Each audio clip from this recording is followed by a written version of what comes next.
You want to know what's crazy? All the stuff that's going on right now with people migrating from TikTok to Rednote because the US government is saying that we're banning the app for data security and to protect your right to security. And it's really not about like Mark Zuckerberg and Jeff Bezos actually lobbying with millions of dollars on the behalf of their companies because TikTok is a legitimate threat to those companies. No, it wasn't that. It was because the American people need to be protected. But for some strange reason, they can't pass a gun ban. They can't do anything about the economy. They can't get veterans off the streets and provide real health care for the American people. That made me think really hard about two or three things. One of them being Joss Whedon. Joss Whedon, if you know, he created Buffy the Vampire Slayer. Joss Whedon was also the guy who created a show called Firefly. And something that always stuck out in my head as a brown coat, if you know, you know. In the future that he presented in Firefly, the native language on Earth was Chinese. And I always said to myself, how did we get there? You know, I always thought to myself, if Chinese became the main language of the planet Earth, how did we get there?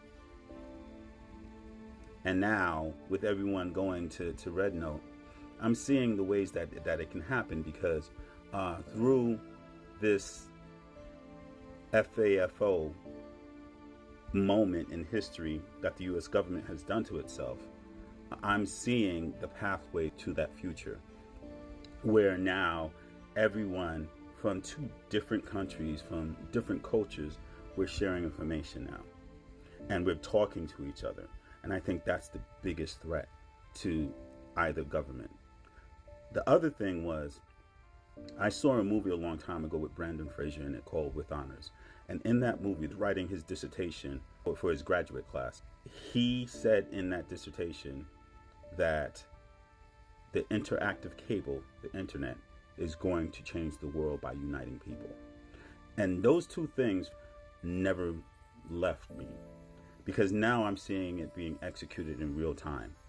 And now I understand why the US government is so fearful of people getting on an app like TikTok, where genuine community has been made, where people are not just talking to each other, but they're learning from each other and they're developing a new awakening, a new consciousness. Then on top of that, people are making a shit ton of money, or they're learning how to make money from the things that they're learning on the app. So this scarcity mindset that we've been fed in the United States, it's starting to go away because people are realizing that there's other ways to make money besides having a 9-to-5. Right? There's other ways that you can make money. There's things that you can do in finance. There's things that you can do in real estate. There's things that you can do to make money besides working a 9-to-5.